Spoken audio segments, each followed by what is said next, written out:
Hi guys, welcome back to Third Stall Garage. Today's episode is all about cowls. How to know whether your cowl is in good condition, where the problems might be, and if you need to replace it, how do you go about removing all of those spot welds? What's the best way to do it? I'm here to show you what I've learned along the way. Thanks for joining me.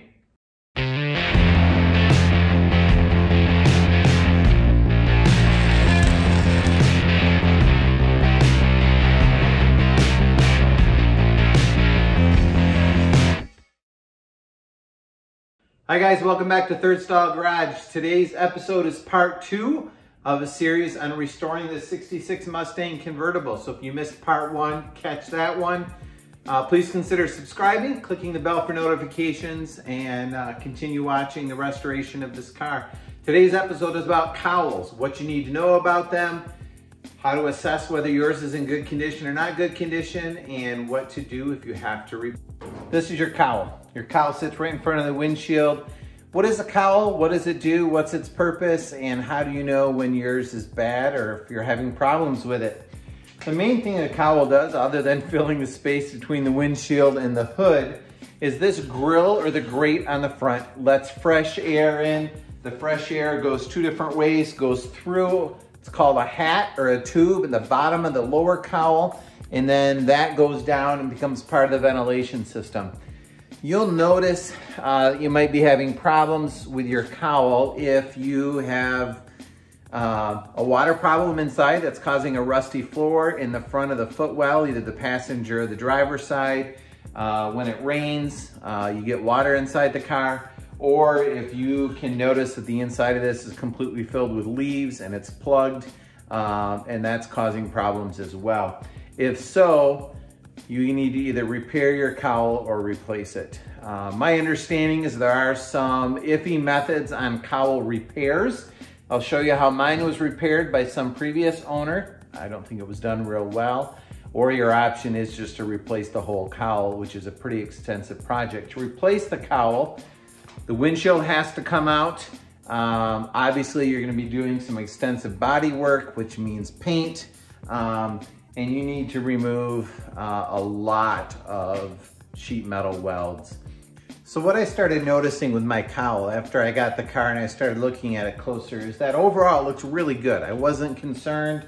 The top looked fine. It had been sandblasted, was covered in a thin coat of primer. And I thought, oh, you know, I think I have a little bit of repair work that needs to happen to this flange on the front part of it. Let me show you that. So if I look at the front of the cowl here, this area along here is supposed to be a nice, flat, smooth bracket. Now, since removing it, I cut a chunk of sheet metal out of here to use for a patch panel, so ignore that. But I started noticing that this edge here, this part right here is in pretty good shape, but that was about the only part. The rest of it was getting a little sketchy. There was some rust, and there had been some kind of shoddy repairs to it. And I noticed over here it started to look even worse, and things were suspiciously covered with lots and lots of Bondo, more than I had noticed when I first looked at the car, and that was a lesson learned to buyer beware.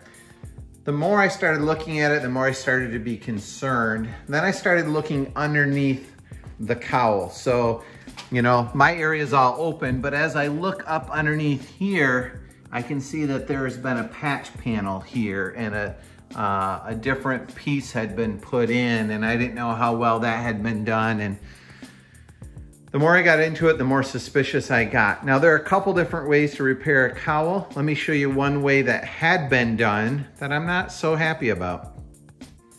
So again, to bring you up to speed, we have the upper cowl and then the lower cowl is the bottom part of it. Here's a picture of my lower cowl.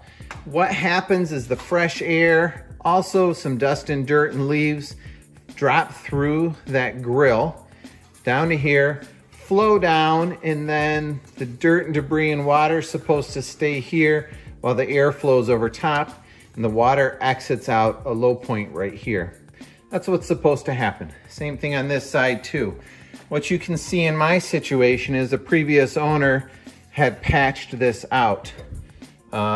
Put a new piece in kind of from below, globbed a bunch of silicone, never really attached this part of it, and then kind of squished that back together. Same thing on this side. What they didn't address was the fact that there's rust holes here that were causing leaks. But in order to do that, they need you to access the top of this. The way they did that was by actually cutting a hole in the upper cowl. Now my upper cowl didn't look too bad. If you look at it here, there's the grate that goes through. Doesn't look too bad on either side until you flip it over and realize that they had cut out a panel, a patch pad, reached through that to repair the lower cowl, and then tack welded it and bonded it back together. So they had done that on both sides. Would that work? Yes. Do you still need to do body work and repair? Yes, you do. So while it does save time, it's probably not the right way to do it. To remove the cowl, you need to remove the spot welds holding it together. And then the upper cowl will come out, and then the lower cowl will come out, and you can replace it. On the front of the cowl, there are 2 rows of spot welds.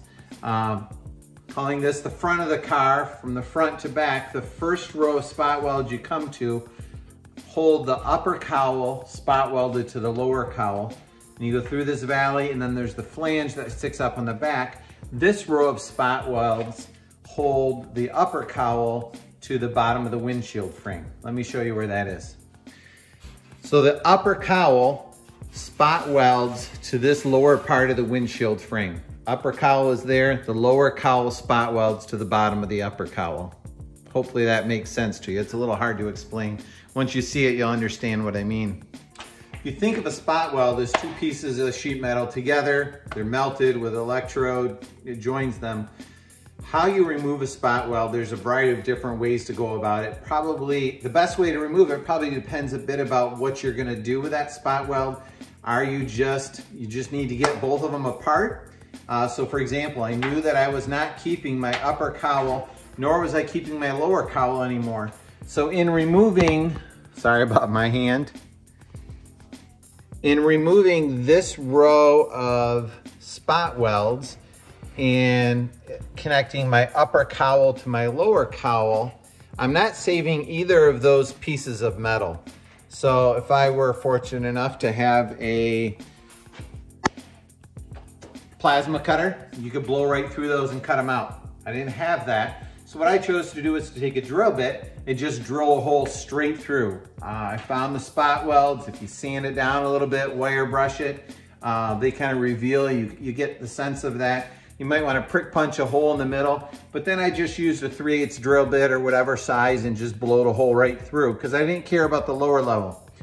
But on this upper flange where the upper cowl mounts to the bottom of the windshield, I wanted to protect the integrity of my windshield frame as much as I could. So I wanted to drill through or grind through my top layer of sheet metal without getting down into the lower layer of sheet metal so that it would be good solid metal for me to weld the new cowl to. So there's a couple different ways I tried to do that. A lot of people find different things work. I'm gonna show you what worked for me and what didn't work for me. So these are the different tools that I tried to remove spot welds with. Again, if you just want to blow through the hole through both layers of sheet metal to get the spot weld out, you don't care if you damage it at all or protect any of the metal. A drill works great. Of course, all these tools I recommend: safety glasses, gloves, hearing protection, and all that good stuff. I found this a little bit more tricky if you wanted to save the lower piece of sheet metal. Often what I would do is get it started and just kind of walk the drill bit around, trying to kind of, there's an angle on the drill, trying to kind of flatten that out a little bit so I don't drill too deep into the lower sheet metal. Though that gets pretty tricky because either you end up not drilling enough and the spot weld doesn't pop loose, or you drill too much and now you've kind of ruin the integrity of the lower piece. Your good old-fashioned angle grinder works as well. It's a little harder to finesse, not getting too deep. It also tends to take out a lot more material than you might need to in the upper piece. But this did work. I didn't find that it was particularly fast. If you're lucky enough to have an air chisel, you can buy, you know, chisel bits for it. And if you're just trying to rip metal apart that maybe you don't care about anymore, these things are the cat's meow. I mean, they will take stuff apart quickly, but it will kind of mangle it along the way. So don't use this for something that you want to keep. I did buy new to me one of these Baxter, or I bought it new, but I just bought it, one of these Baxter little belt sanders.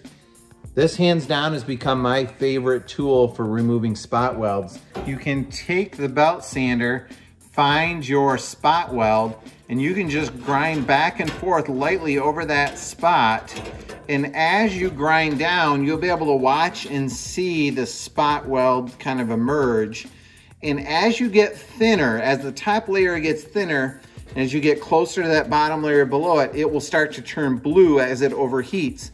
And that'll let you know when you get really close to through. You don't want to necessarily go all the way through, maybe leave a little bit of the material on top there, and then later that breaks fairly easly. The belts last fairly long on these. I did just go on Amazon and buy a 20 pack, and I apologize, I don't remember the price, but I found that they seem to work pretty well. Part number 401804 off Amazon.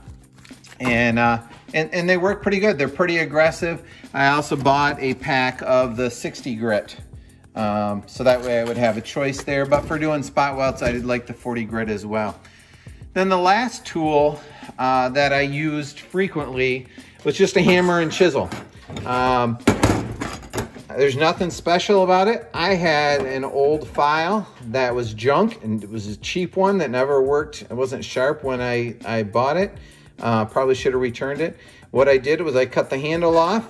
I ground it down a little bit more to a point and ground the teeth off and just turn that into a file. And I tell you what, this thing worked fantastic. You can just take this, and once you get a spot weld pretty close, you'll drive the hammer, the chisel in behind it with a hammer, and the top layer just pops right off. And then you can keep working your way on down the line until you get all of the spot welds off. Now, to remove the cowl, you need to remove the spot welds all the way around 360 degrees until that puppy pops off. And then you have it off and you can access kind of what's underneath.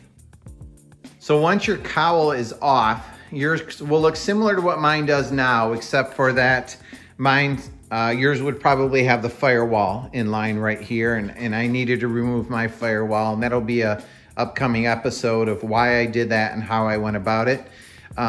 You also then can really inspect what this looks like and whether you need to do any windshield repair, of which I had to do some of that as well. And so I will document some of that in an upcoming episode too. This video is a little bit longer. Still learning how to make them. So if you have comments or feedback on what you'd like to see more of or what's helpful in them, please let me know in the comments. If you've watched this long and subscribed, I appreciate it greatly. If you have advice for me or any suggestions, let me know. Thanks. Have a great day, everybody.